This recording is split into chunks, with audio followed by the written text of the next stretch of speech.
inside the off stump. Oh, he's caught it! I don't believe it! Tom Kohler-Cadmore has caught the most magnificent catch.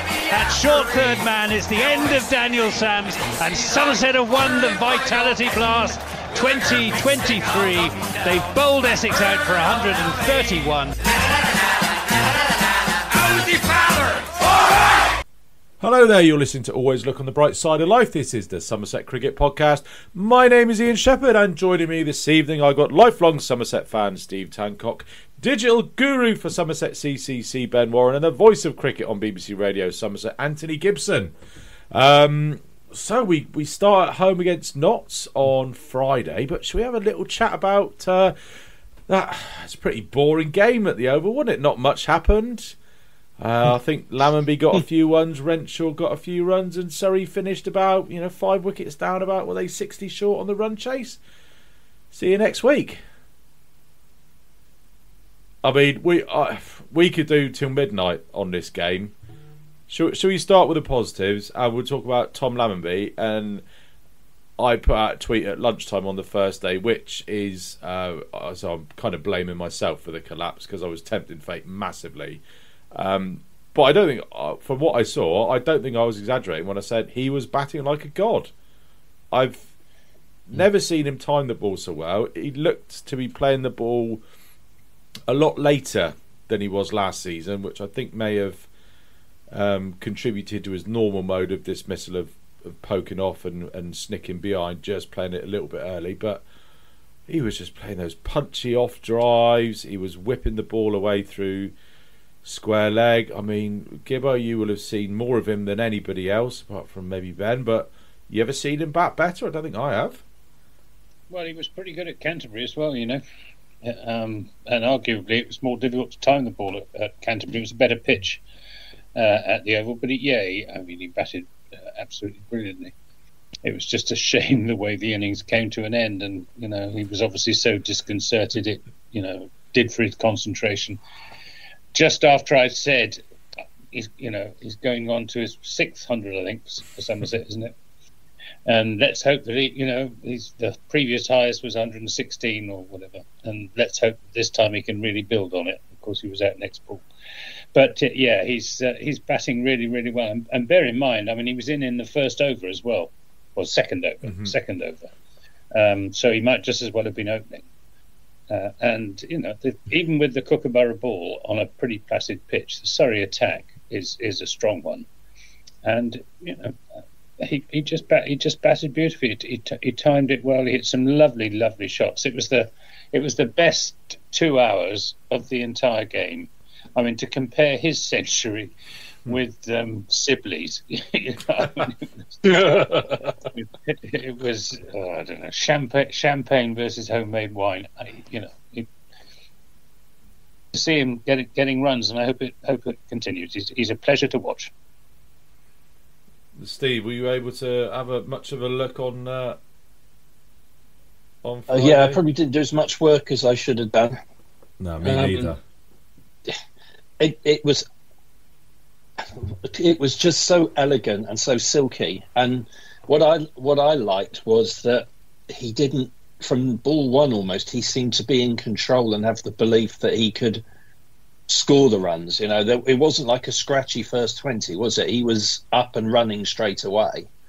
Well, he took, was it 18, 19 balls to get off the mark, and then after that he was scoring at over a run of ball without looking like he was pushing on to score over a run of ball. Yeah. But he wasn't playing and missing. He was just picking up the pace of the pitch. He looked confident. He looked in control. I think he really enjoys batting with Matt Renshaw. Actually, I think that the Renshaw presence is part of the explanation for his form. Because Renshaw, he's a bit of a one-off, but he and Lammonby really seem to hit it off well. Yeah, they did bat well against Warwickshire a couple of seasons ago. I think maybe the first or second game they opened together. I think they put on quite a big first wicket partnership. Ben, did you make it up to the Oval this week, or were you busy wandering around with wires and stuff to get all the gear ready for Friday? No, I wasn't at the Oval, unfortunately. Lots of projects going on. I'll just say we've probably got like you weren't at the Oval, I wasn't at the Oval, Steve wasn't at the Oval, and we've benched Harry and Dan who were at the Oval. So you can blame me for a terrible schedule this week. But sorry about that, listener. But yeah, Ben, sorry for interrupting. Let you carry on. But no, it was yeah. I was at Canterbury, so certainly sort of lot of Tom Lammonby at Canterbury, and yeah, just echoing Anthony's comments around his timing. He seems very assured in defence. He looks confident when he looks. I think certainly he is playing his defensive game looks in a much stronger place than what it has been. Maybe that's a little bit to do with the Kookaburra ball. Maybe, but I think even in pre-season he looked good against the students. So yeah, it's great. It's really great to see. Actually, he's such a beautiful timer of the ball when he's in full flow, and yeah, it's certainly a really great start to the season. And yeah, I think that he will have ambitions of recreating that sort of hype around him that was sort of hopped on his shoulders in 2020. Yeah, he never. Yeah, 2020. We had 2021, 22, and 23, and he seemed to be Mr. September for a while, didn't he? He would always seem to score 100, 100 or two in September. But as you say, he's hit the ground running.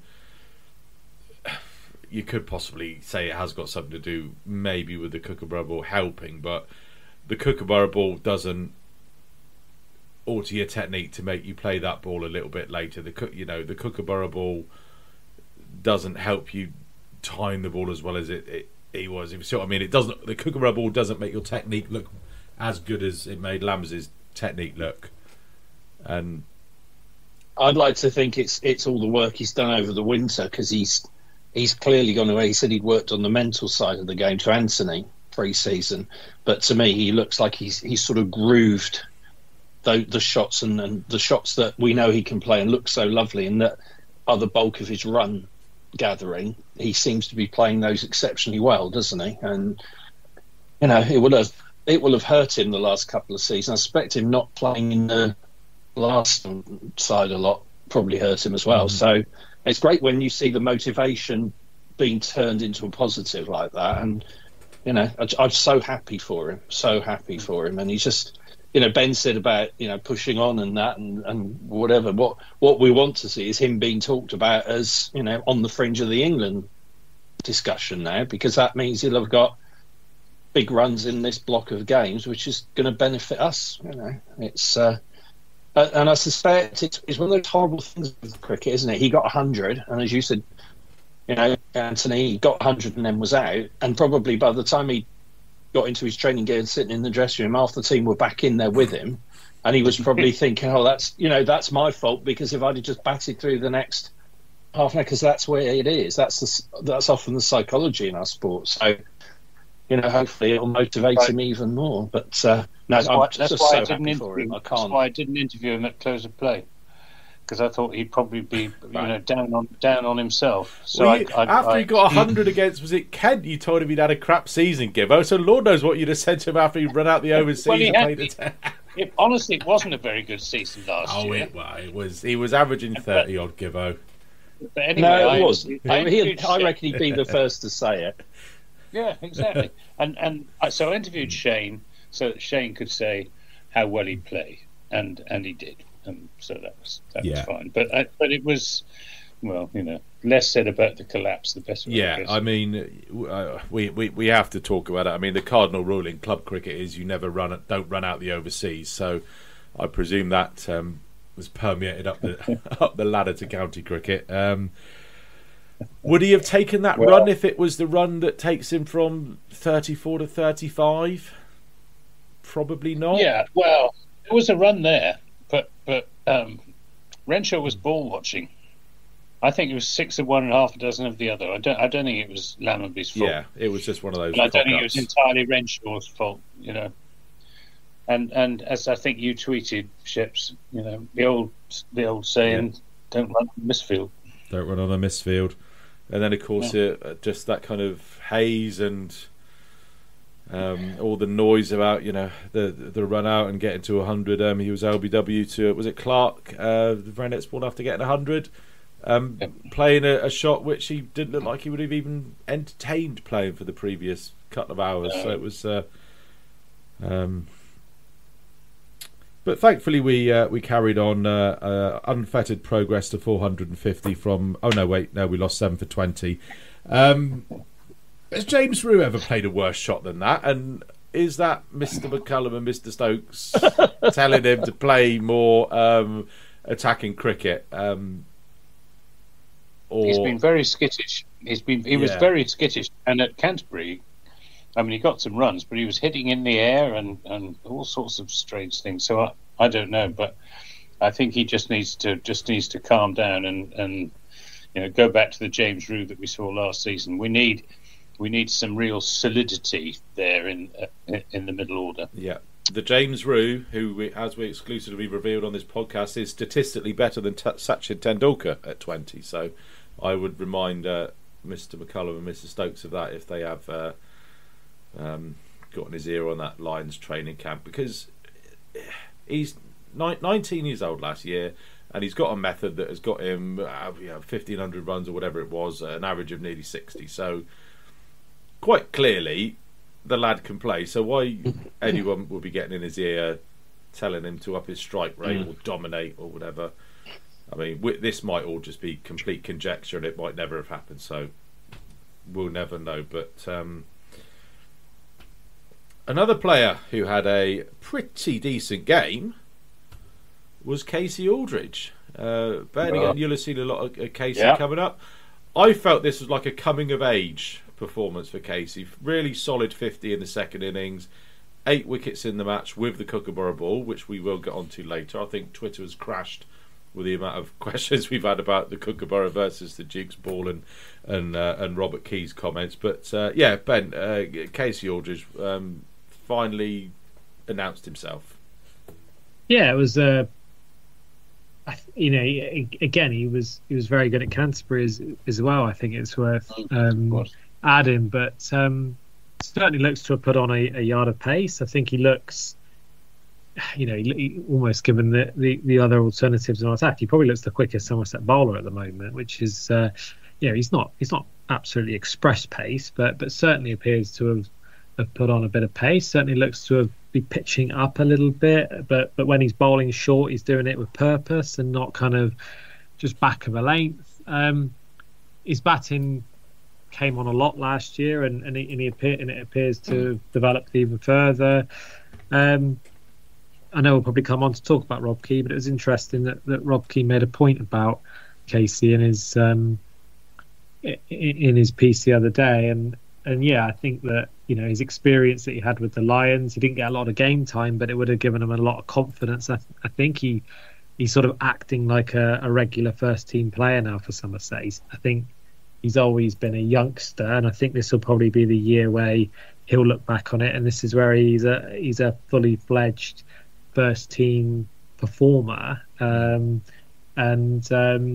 not turning up at the ground on Friday morning, maybe 50-50 if he's in the team now. He's turning up fully expecting to be in that 11, which I think is mentally is a great thing for a player. He got injured last at the end, and Somerset really missed him, and I think that the kind of particularly during the One Day Cup, actually, I think that he would have been a really useful player to have in the One Day Cup, and hopefully he'll be available this year for us. But great to see. I know that he's getting a lot of praise around the circuit at the moment. The Surrey commentary team on the stream repeatedly talked about an interview that they've done with Keaton Jennings, who was I only listened to the Surrey commentary for the 2 hours that BBC Radio London was down, Gibbo, you'd be pleased to know. And I don't know what game Ben was playing, but yeah. But yeah, it was I really think that this could be a really breakthrough year for him after kind of a really, really positive one last year too. And the club have always had a huge hope and aspiration for him. And I think he's now starting to really deliver the numbers that put him in that top all-rounder category. Yeah. Absolutely, Steve. I mean, Gibbo, are you there? Have you frozen or have you fallen asleep?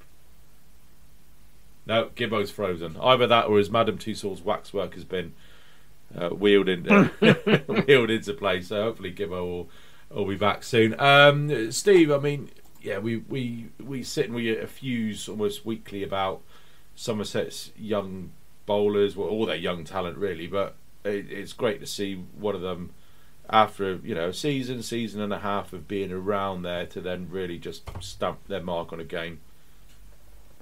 Yeah, I think I'd agree totally with what Ben said. I'd actually go a bit further in that I think now is beginning to see that he's got a pivotal role in the side. He's not, somebody who's there as the fourth. I know he's been fourth seamer, but on that cameo performance with the ball on Monday evening, to me, said it all. He came on in a position which was a bit pressured and a bit stressy and bowled pretty well. And the one criticism we had going to the first innings bowling performance, was that he would, typically go at 4.5 and over. So although he was taking wickets, it was, I think it's quite difficult for Tom Abel last season always to bring him on to bowl situationally. And now he came on and he bowled 20 odd overs at barely three, I think it was. So he's got control, that extra yard of pace. And I think he really feels he belongs. So the next thing is, as you guys have said, he's got to kick on. But, wow, if this Kasey Aldridge performs like this all season, that's a huge fill-up. When I was doing the blog, I said I've always seen him as like the heir apparent to Craig. Big strapping fast bowler leading the attack who can contribute and biff some runs down the order and fields like a dream. And now I'm thinking, is he Craig and Lewis rolled into one? Because he certainly, you wouldn't argue about him batting above Lewis in the order and as well. So, that's a heck of a talent we've got there. And I'm not going to start labelling him, comparing with Somerset all-rounders I've seen in my lifetime. But, if he has a season and carries on, he's going to be in that conversation. And it's great. Dan Whiting, who was co-commentating with Anthony, Ben, was saying, and Dan does County Cricket Matters, and I think he did Gloucestershire's commentary last year, and he's been around the circuit a lot, and I think he's got a bit of a Middlesex leaning as well. And he was saying to Anthony about how on the circuit there's so much envy of our young talent coming through. And they were talking about Thomas Rue and the Thomases and Alfie, and Ned wasn't playing, and Sonny and the Sonny Baker as well. And it's like, wow, you start looking at this, and the future is very optimistic. And I think we all said before the season started, it's going to be a really tough start to the season. And I know we haven't won a game yet, but we've certainly come out with 2 strong draws. And when you lose a session like we did on Friday afternoon, and where were we early Saturday lunchtime? They were over halfway to our first innings total and hadn't lost a wicket. To then come back into that game so well, control, put the champions under pressure. And okay, we gave them a glimpse at the end, but I think Surrey will know they've been in a game and will think they're going to have a lot easier games than that this season. And it bodes very well. But now we've got the battle of the 2 24/7ers, because Notts went 24/7 on Monday, I think it was as well. So that'll be interesting. Bottom of the table, Notts. Yeah, I know. by like 2 points from fourth or something, though, isn't it? Yeah, just for reference, listeners, Kasey's first innings figures: 24 overs, 2 maidens, 5 for 64. So 2.6 runs per over, Steve, which, as you said, is light years of an improvement from where he was at spells going sort of 4.5 and over. And as you said, Abe's wasn't particularly able to. Gibbo is back. You may have heard the bing bong. He also needs to put 50p in the internet box over there in Langport. He's nipped round to Eli's to piggyback off their Wi-Fi. I think that the game against Surrey, though, is this type of game that will give Somerset huge confidence. Sometimes games you get points, sometimes you get more than you deserve, sometimes you get less. But I think that this is one of those games which was worth more than the points tally suggested. Yes. I think that particularly the bowlers, to go to on a flat pitch with a Kookaburra ball, and yes, Surrey got over 400, but the way that they didn't let them escape and they kept control. Saturday afternoon was tough. It was really tough cricket on a turgid flat pitch with a Kookaburra ball, and not once did they let any sense of control get away from them. Just and I looking think at the Surrey strike rates, actually, Ben, just to back up your point there, and the highest was Jamie Smith, who was going at 66.2 runs per 100 balls. So if you think with their batting lineup on a decent deck with, as you say, with the Kookaburra, and particularly with their lower order hitters as well. I mean, Jamie, we all know what he can hit a big ball. He was only striking at 66 as well. So Burns and Sibley were flying early on. I think they got 50 in the first half hour on Saturday. I didn't make a note of it, but I'm pretty certain that was. And it was like, wow, they are going to be out of sight by mid-afternoon. At this, it was, we joke about Sibley, but for Sibley to be scoring quickly, and Burns, neither of them are dashers particularly, are they? And great, absolutely great. That's, as Ben says, that's what forges confidence. And it, the next time you're in that situation, because you will be at some point, they've got that muscle memory now to go back to, and I think it'll stand them in very good stead. Also, what not to do as well. So I suspect when Tom Lammonby's on 99, approaching hopefully approaching tea on Friday, he might want to think, well, I just might look for a slightly bigger gap before I come hurtling down. Matt Renshaw will just be at the other end on 120 not out going, no.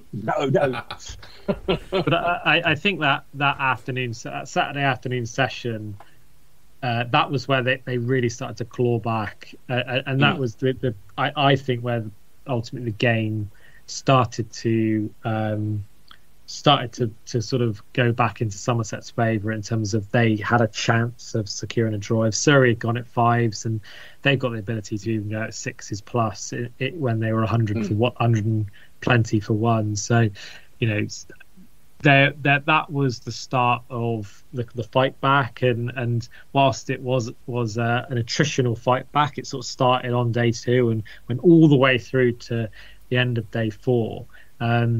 They showed that fight and character for a long period of time to get into that. So yeah, I really think that it will have a big positive psychological impact in going into these next couple of games. That we bring the Duke's ball back, and there'll be lots of opportunities for us to sort of really stamp that authority. But like we've said, try and get ahead of the game early. Somerset have got a history the last couple of years of being behind the curve and on the fight back, whereas they'll be desperate now to get ahead of the game early, and then who knows what can happen. Yeah. The other thing, Ben, is I always do, and this is one of my coping strategies when my dad, God bless him, was still alive, and I would always flip it and say, if we had been 160 odd for none, having bowled them out for 285, and we'd drawn the game, you'd be livid, and you can imagine the reaction to that. So I always try and do that, and that to me just shows what a quality performance is. And it, as you said, it was arguably we won the last 7 of the last 8 sessions of the game. Yeah, against the champions, much as it sticks in the crawl to say, well, the champions, when talking about that lot, but against the champions on their own ground, that's a massive performance, and it's really positive. And of course, we've got to follow up this week, and wouldn't it be nice to get a win, etc., etc. But all these people have been the doom and gloom mongers, and I've always been sort of mid-table sort of views. But string a couple more performances like that, especially as we're going to go to Kidderminster in a couple of weeks' time as well. Get a result out of Notts and Worcestershire, and all of a sudden think, whoa, this is transformational, not just very encouraging. So, we do enough gloom. Let's do some cheer and some optimism. Yeah, and then you see what the twos are doing at the moment, and the performance is there as well. And you think, well, we'll come on to the twos in a minute. I mean, they've got up to Headingley with what looks like 4 specialist batsmen, which it seems quite odd, but it is quite nice after 2 games to still be in the hunt. previous years we seem to have lost the first 2 games and suffered an awful injury crisis and blokes being unavailable, massively out of form. But yeah, we're there. We've competed. We made a complete cock up of things at the Oval, but dug ourselves out of the hole quite, I would say comfortably. It wasn't quite comfortably in the end, but all good. Shoaib Bashir's seasonal debut. I just wanted to touch a bit on him. So what do you want? 36 overs, 11 maidens, 1 for 76 in the first innings. Didn't bowl it in the second. I didn't see much at all of him bowl. I was out and about doing stuff sort of Saturday, Sunday. I was only able to catch up with the highlights, and you don't really get the thing. No. But how did he go? Because looking at the stats of Cameron Steele and Dan Lawrence, and God knows Dan Lawrence looks like a bloody prisoner in an electric chair when he's bowling. But anyway, we'll leave that as unsaid, even though I did just say it. Yeah, how do we feel that Bash went? Yeah, I thought he bowled with a lot of control. Again, I think it comes back to that point that had they taken him for 4s and 5s and over, that would have played a big role in Surrey getting a huge lead much more quickly, of course. So yeah, I think that he's obviously a very different type of bowler to Cam Steele. That pitch probably did suit a wrist spinner more than it did a finger spinner. And Dan Lawrence, I think that the type of bowler he was pretty perfect for the situation Surrey found themselves in. So I wouldn't say that the fact that he only took 1 wicket and the other Surrey bowlers took how many, 8 or so between them, I can't remember now, but I wouldn't say that had any sort of impact on how well Shoaib bowled. I thought he was really excellent through that afternoon session on day 2 in particular. And his accuracy was good. He looked confident out there. So yeah, I think ticking the box. It's another. He's bowling at some good players, and they treated him like an international bowler. I felt. Is that part of the point though, that when you have this guy who now has a massively enhanced reputation and deservedly so after how well he bowled in India, that sides are going to treat him with a little bit more respect than certainly they would have done this time last year. Yeah, I think so. Yeah, I didn't. There wasn't a lot of coming down the pitch and trying to put pressure back onto him. Partly due to the situation. I think Surrey were always planning to build a big lead, and they didn't want to throw wickets away. But also partly due to how well he bowled. So yeah, it'd be really interesting to see whether he plays at Taunton on Friday. I would have thought he would, but. There'll obviously be, with a Duke's ball, there'll be other bowlers that would come back into the equation. But there's the intangible as well, Ben, which is that I think he allowed Kasey to do what he did and the others as well. Because when you've got, and we said this last week about, that's the one thing that Lewis Gregory didn't have at Canterbury, when we could have probably done with him, even though the conditions didn't necessarily suit. And that allowed us we've been talking about how well we controlled the situation. But Bash doing what he did and allowing the other bowlers to rotate around him was, I think, a big part of that. So, and there's something Leachy's done for years, isn't it? We've seen him so often just do that, just basically stop up and then tighten the first innings, take wickets in the second innings. I mean, obviously our second innings here wasn't a situation for him. But no, very encouraging. And you can just see in his body language, his confidence is right up there, as it should be, with an England cap under his belt, Well, and let's not forget, Jack Leach is now a specialist opener, so he is for England when he plays, isn't he? Because we did bowl in the Yorkshire innings for the 2s up at Headingley, and he opened the batting, so that's a specialist bat these days.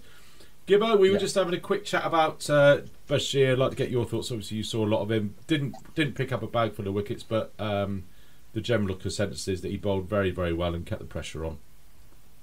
Yeah, he gave Lewis Gregory control. He stopped up one end, as Ben said. He bowled really, really well and allowed the seamers to rotate at the other end. I thought Surrey were a bit limp. I think if I'd been Dom Sibley or whatever, I'd have gone after Bashir a bit more. I think Surrey could have won that game if they'd gone harder in their first innings, because the ball really wasn't doing anything very much. And I said on commentary, if that had been an Australian side, they'd have gone pretty hard at him. But he's a much better bowler than he was last year. He's got confidence. His skill level has improved, and I'd be amazed and appalled if he isn't selected for the game against Nottinghamshire. He jolly well deserves it. And I think it's important that Somerset show faith and trust in Shoaib Bashir for his own confidence. Yeah. This is interesting. We haven't talked about the ball yet, but the Kookaburra ball does help the spin bowlers. There's no doubt about it at all. And he bowled well with it. He did indeed. I don't expect the mistake that was made down at Canterbury, leaving him out to be made again this season. The recent game against Surrey marked the debut of Miguel Pretorius. Now, which swear words did the children next door to you learn when he played that shot? A shot that, if anyone's seen me play cricket, they would know that even I would potentially be ashamed of that shot, to try and smash Cameron Steele into the Thames, only to see it go straight up in the air and be pouched by Dom Sibley when we were probably 2 overs and 15 minutes away ish from making the game mathematically secure. Ben, I know Behind the Wyvern is no longer with us, but if there was ever a moment where you wanted Ollie Sale in the dressing room with his camcorder, it would have been Miguel Pretorius' march back in on debut to... I think we all know, having all been in dressing rooms, exactly what the reception would have been in the dressing room at that point. I mean... I'm not sure in modern dressing rooms they think like that anymore. I think they sort of go out and say play your natural game, but I think even in this instance, I think if you look at the footage back, you'll see Craig. If you look at Craig Overton closely, that will tell you all you probably need to know in terms of what Craig thought of it. Not great. I thought your tweet was pretty spot on in terms of not the best way to endeavour yourself to. No, and I think if I'd have been in charge and we'd have lost that game, he would have just been on an Uber to Heathrow. I wouldn't have subjected him to. It wasn't the only shot that he played like that, though. Every ball he faced. I know. Well, I've actually written down the 7 balls that he faced. Ball 1 from Cameron Steele was a drive that the bottom hand came into play, and he kind of thick inside edged it. The second ball was a wide that he could have left, and he tried to slap it through cover. Third ball was a bouncer from Atkinson that he ducked. Fourth ball, he dropped one into the offside from Atkinson, and he got a single. And then he's facing Cameron Steele. Fifth ball was a sort of a back foot punch. The sixth ball was a sort of a back foot punch, and the seventh ball I've just written WTF. So yes, it wasn't your typical blocking it out for the draw type innings, but yes. So we will give Miguel every chance to re-ingratiate himself with the Taunton faithful, or not. I thought he bowled all right. I thought he was slightly unlucky with the ball. I mean, I don't think you can really judge many bowlers on that pitch, any seam bowlers on that pitch. But I thought that he was quite... I mean, obviously, it was his bowling that Roy Burns was dropped in the morning session, wasn't it? And he kind of went past the outside edge a few times, which most of the bowlers weren't really doing that frequently. So, I think, lots to improve on for him, I'm sure. But I'd like to see him, here with the Duke's ball, running in before because his batting as well, his average is pretty good, so he has been a decent nick in the South African first class competition, which we couldn't remember the name of last week, and nobody's emailed me to tell me, so we're still going to call it the X. And again, being fair, he did only get off a plane on Tuesday, so he's had a week now to net and practice, Yes, but unless you're on a plane that you're sat next to a hypnotist that makes you forget the old about expression, blame it for that. But I think I picture thought paints 1,000 words, then Ben's spot on. Craig's expression was about 10,000 words. It was, the summed up was, and now I'm going to have to bowl and get a tonking here. But there was an awful lot of subplots in there, the expression as well. I mean, but Craig was part of the problem, though, that mini collapse when he allowed Bashir to take 2 runs. Bash ran it down to short fine leg, and they took 2. And I said at the time, why is he taking 2? Why doesn't Craig over? He was out next ball. The very next ball, he was out LBW. I mean, it was just there was communal brain fade twice in the game.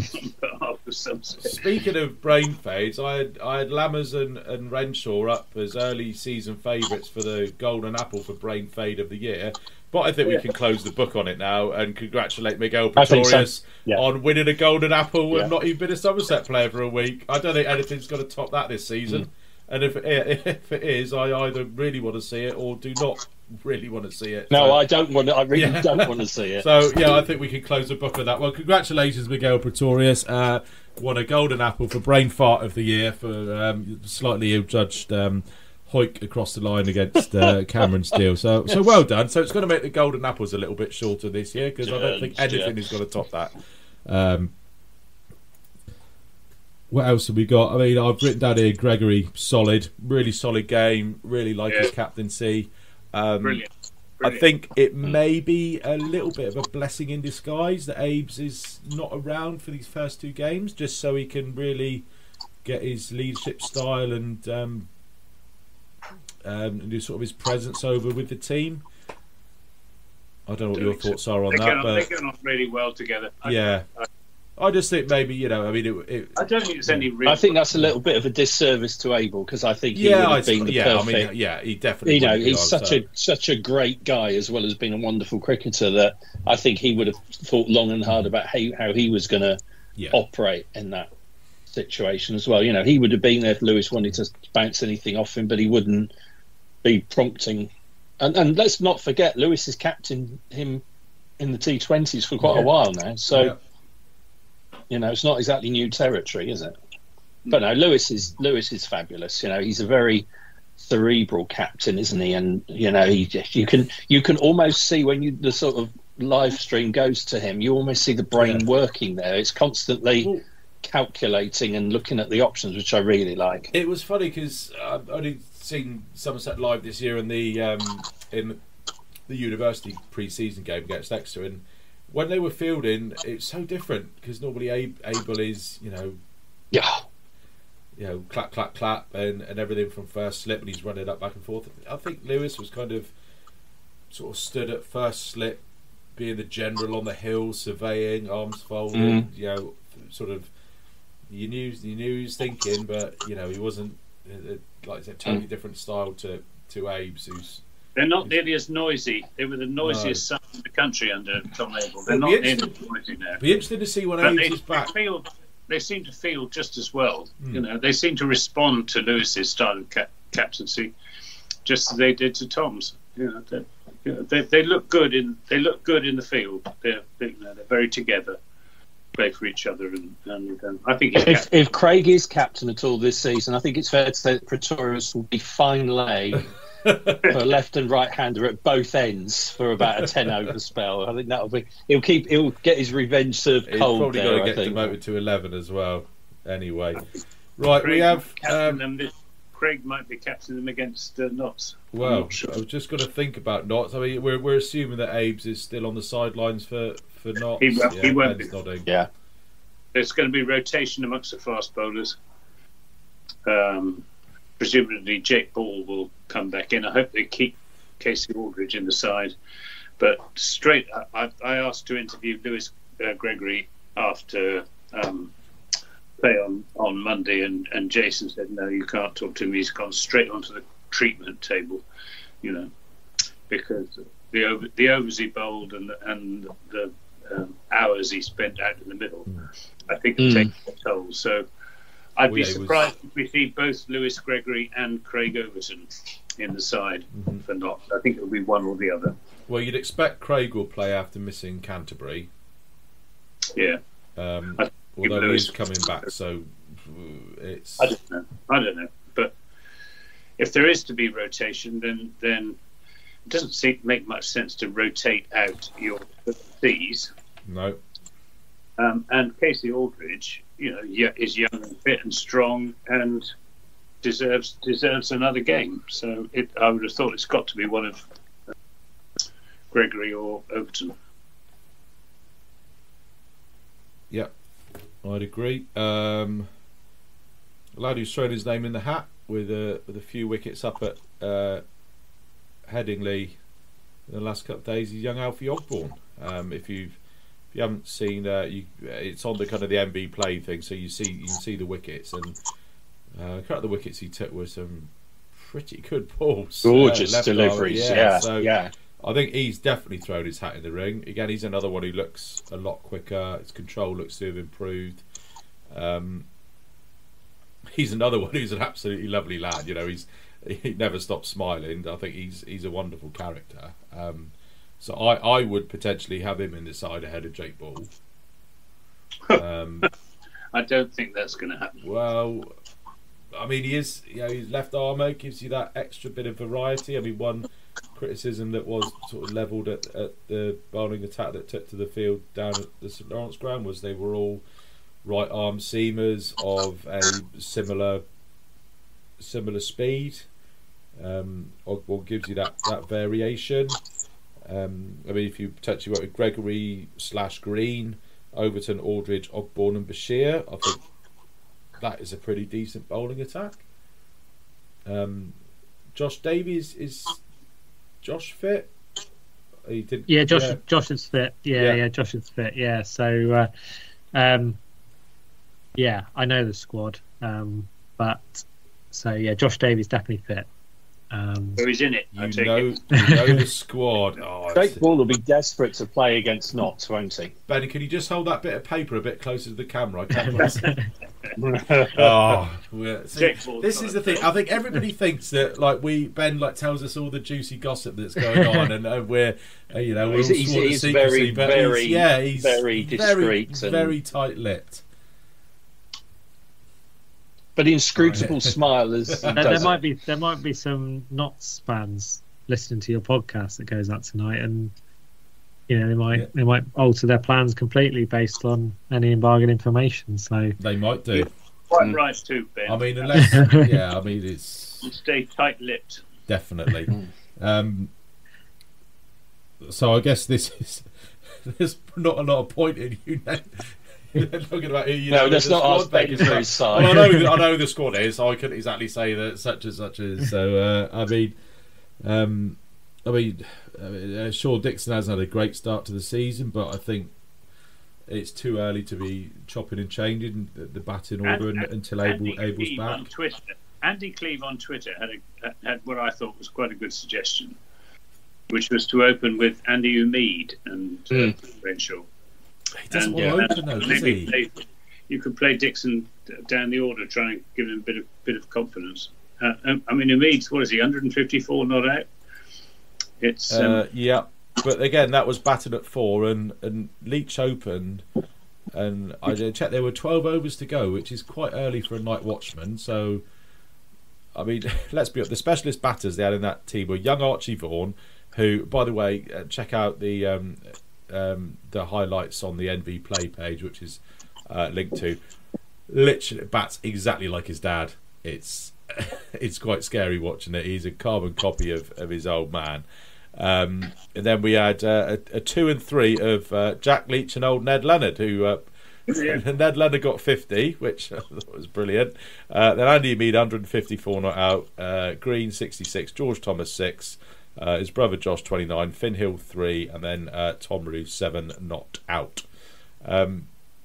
So yeah, if there was an opportunity for Andy Umeed to open, he would have done it. I think they'll probably keep the batting the same for one more game. I think you're right.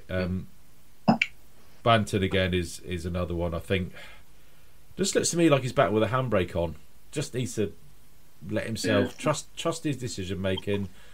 He played well down. He played well at Canterbury. Took the handbrake off down at Canterbury. Yeah, and played like Tom Banton we know and love. Yeah, it's just that comparison to Joss Butler in the England Test team is Joss Butler is trying to bat like he thinks a first-class Red Bull batsman should bat, and I think Tom Banton is as well, rather than trying to bat like Tom Banton, who's got every single shot in the bat. My fuse is quite long on Tom Banton, as everyone knows, because I've said it on here and I've written about it, and I want him to be given the run well beyond these couple of games. Yeah. Right, so Steve, are you making any changes then? I presume it's really only the bowling I would attack actually we need go to make me the makeup of.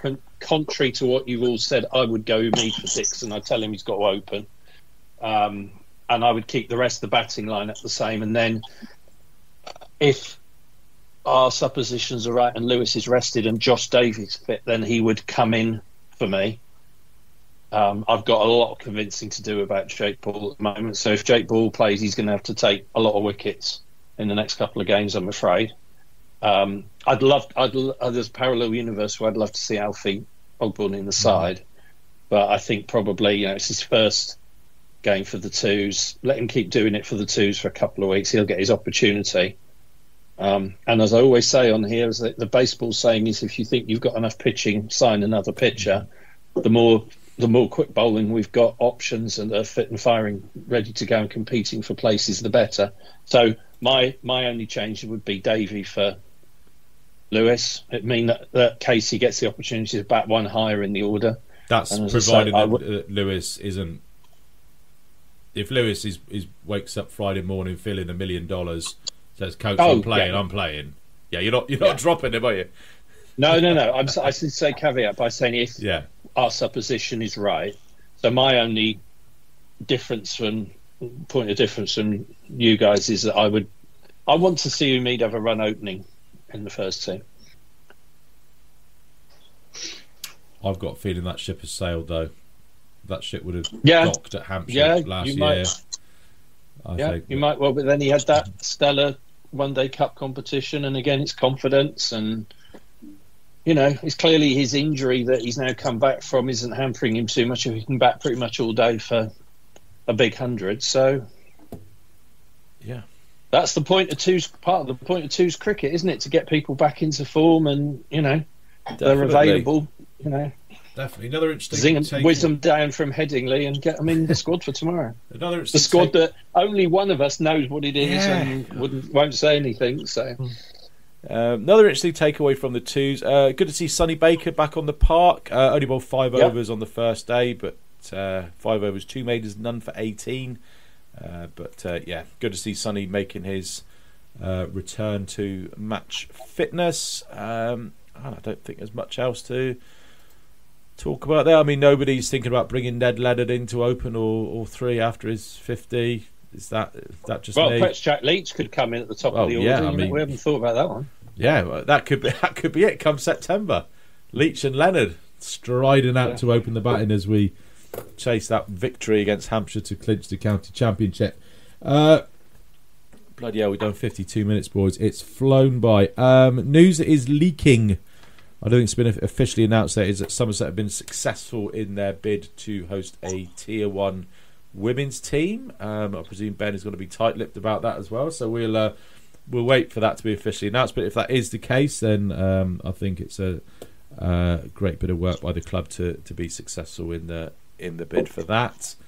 What else have I written? It was in the Daily Telegraph today, so I think it's it's pretty much a done deal. Don't really believe much that I read in the Daily Telegraph, to be honest. I was a bit of a middle-aged liberal, so we'll leave that there. But I think generally, I think if Somerset fans are online at around midnight, we might get an update. So if you go to Down Kingdom won't sleep at all now, Ben, because of that. So 001. Is this the embargo? Not you just being particularly cruel and thinking you bastards are going to have to get up at midnight. God, I tell you, you could be such a twat if you wanted to, Ben, with all these announcements. Yeah. Somerset's loyal fan base. Hey, there's going to be 2 overseas guys, signing. 2 a.m. There's going to be an announcement. Yeah. Set your alarms for 2:30 in the morning, guys. Yeah. Well, the ECB that'll teach you to complain about the Primrose Gates being shut all the time. One of my favourite ones was that the ECB announced the fixture list for a season at midnight one night. Back a fair few years ago, and just kind of everyone scratched their heads. Like, why are they announcing the fixtures at midnight? So everyone on the counties had to stay up until midnight to sort all the fixtures stuff out. And but yeah, this one's quite an important one. So yeah, 0001. If you're putting this podcast out tonight, which I'm assuming you're off. Yeah. Don't bother editing the thing, so yeah, it literally goes straight out. I'll stick the words on the front, and off we go. Right, we've touched on it. This bloody Kookaburra Ball, then. All games in the entire county championship were draws. Some possibly have lost a bit of time to the weather as a mitigator. There were a couple they could have played till today and would still be in draws. Yeah. My phone is about to die, and I just want to say that I have a sneaking bit of sympathy for what Rob Key said. I think it. I do as well. It is encouraging spin bowlers, and it is making batting look a little bit easier. And when you see Tom Lammonby scoring 100 and Matt Renshaw, batting really nicely, rather than them struggling to avoid nicking off all the time. Yeah. It doesn't, it's... There are two sides to this argument. I'm not saying it's the answer to all of English cricket's woes or anything like that, but I think it's worth thinking about and worth considering and worth extending the experiment. Yeah. I mean, just looking at our game, wickets fell to Kasey Aldridge, who's a big, tall, strapping fast bowler, to a leg spinner and a slightly unorthodox off spinner for Surrey. It was actually quite a good game, which is a thrilling finish, which is probably more due to Miguel Pretorius' brain fart than anything else. But yeah, you, Gibbo, I can definitely see both sides of the argument. Whether April is the right time to be doing it. We said last week that Rob Key probably looking out of his office at Sam North East scoring 350 and Glamorgan racking up 700 or whatever it was, might have thought, oh God, what have I done here? But for all the games that were thrillers like ours, there were plenty more that were absolute ridiculous games, like Warwickshire and Durham, and Matty Potts getting 170 or whatever he ended up getting, 150, whatever it was, as a night watchman. So don't know what your thoughts are, guys, but I guess the photo that the club put out today of about 10 boxes of Duke's balls on the players' balcony was a pretty clear indication. Or I don't know, was that official policy, or was it just a happy coincidence that that's what you took a picture of? Who knows? Steve, I mean, have you got anything to kind of add to the Kookaburra versus Dukes? No, not really. I totally think Anthony's taken the words out of my mouth there, because that's exactly what I think. And ultimately, good sides will produce good games on good surfaces, and if it's a case of adapting and finding different ways to get out. But certainly I would rather see a game like we saw at the Oval than it be over at tea time on Sunday with no score above 200, which we saw far too often a few years ago at the start of the season. Fun as it is to see Craig taking 5 for 17 and Lewis 4 for 11 or something, and bowling Kent out as they did that morning on a few years ago now. To me, it's much more entertaining. And I'm one of those nerds who, if our game finishes, I'll always find the next most exciting game. So the fact that we went deep into the last day for me is fantastic. So if that's going to be the way forward, I don't very often agree with much that Rob Key says, but I think he's not wide of the mark there. Well, he was right getting Brendan McCullum and Ben Stokes in charge, even if they have ruin James Drew's batting, which they probably haven't, but it's probably a rumour that's going nice going around. Conspiracy theory. They're up and running. Yeah, for the we love season, them. We're up and running for 2024 with our conspiracy theories. Just one more thing on the Kookaburra and the Dukes. I think the ball is only one variable in a game of cricket. You've got the pitch, you've got the amount of grass that is on the pitch, the soil, the moisture, the overheads. There's all sorts of things that will contribute to, you know, how much the ball is doing and how much it's seaming or spinning or swinging or whatever. So I think maybe changing the ball in April is probably not the right thing to do, given that pitches don't seem to be massive green seams anymore.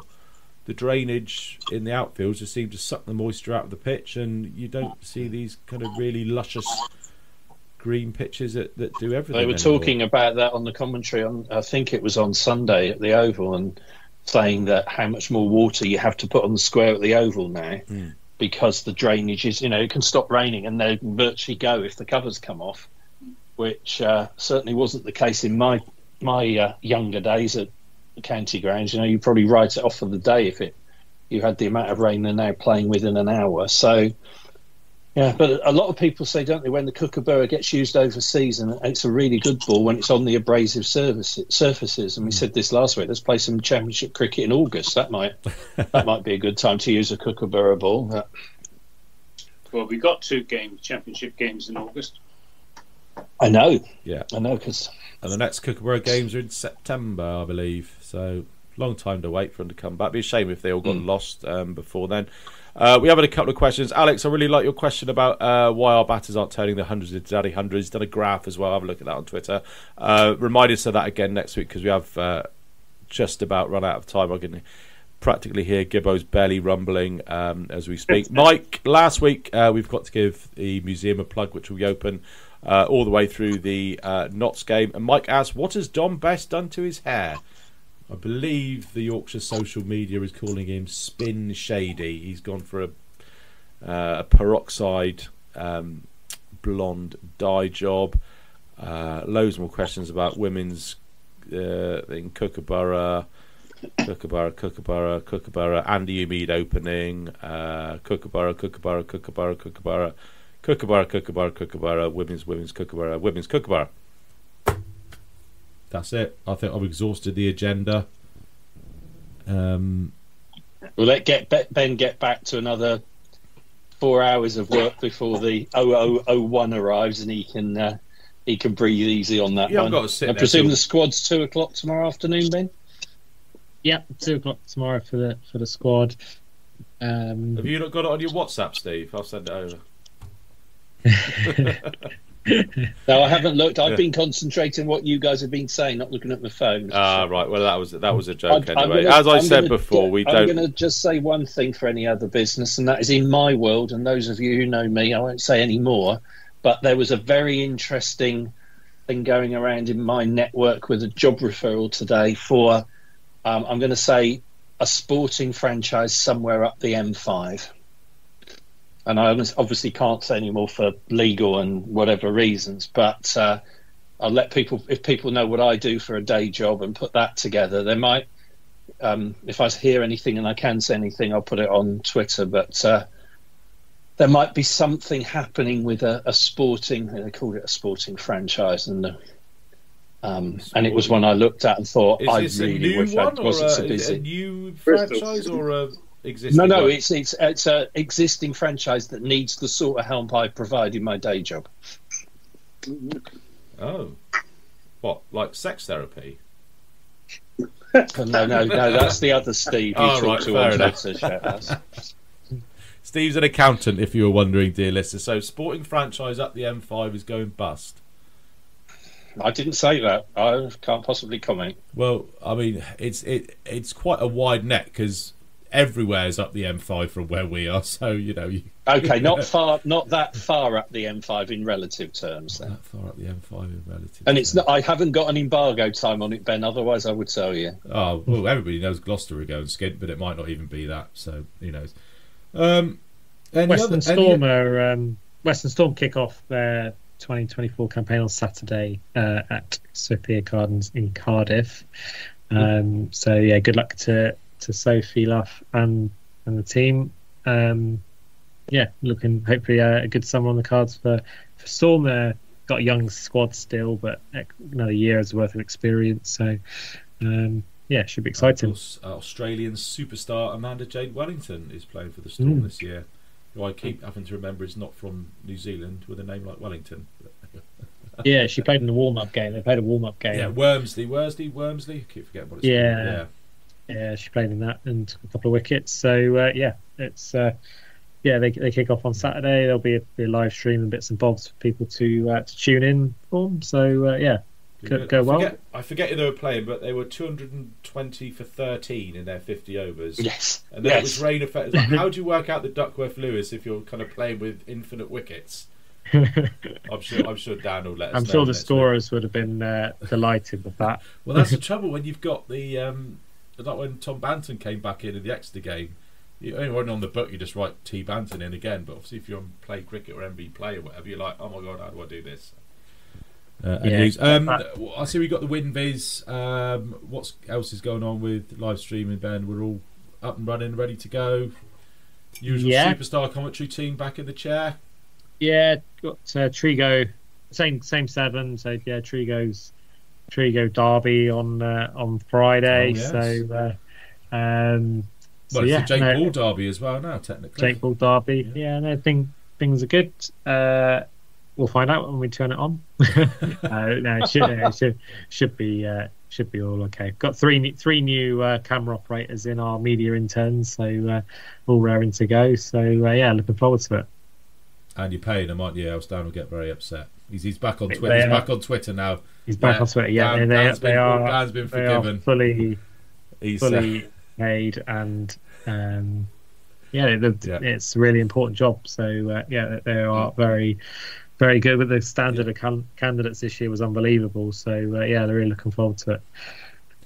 Great stuff. Right. Well, I feel like we've done that hour's absolutely flown by, and flown by in a positive manner as well, which is quite unusual. It's nice. Warms the heart of the couples, doesn't it? I know. Lots of positives to take, and take that on into Notts on Friday. Cricket at the County Ground is back. Can't wait. Catch you up next week. Ta-ra. Yeah. Thanks, guys. See you soon. Yeah. Cheers, both. Take care. See you over the game.